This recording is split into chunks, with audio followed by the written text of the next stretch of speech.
Lekin nima qilyapsiz bu qog'ozlar bilan? Ha, Sayfiddin. Mana biz bilasiz har bitta ishga detalni yondashamiz.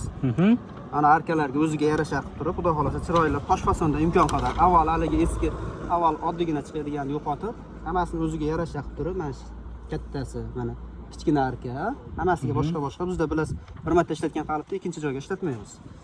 Mana shu chizmalari, chizib o'zimiz bir ijodini qilganmiz. Ha, bu kichkinasi ham bor mana. Kichkina ham o'sha katta arkaning yonida 40 sm joy bor. 20 lik tushadi. Undan keyin mana shu 10 lik tushadi. Shunda orada 5 sm joy qoladi. Qalblarni hozir keltirib keldik mana. Ko'rishlari mumkin. Bu o'sha tepaga katta arkaga, bu kichkinasi, bu kichkina arkaga. Mana shunaqa ishlar bo'yicha bemalol o'zimizga murojaat qilaverasizlar.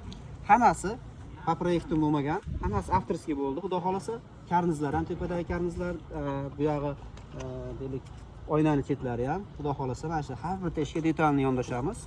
O'zimizga murojaat qilaverasizlar mana shunaqa ishlar bo'yicha. Sog' bo'lasizlar.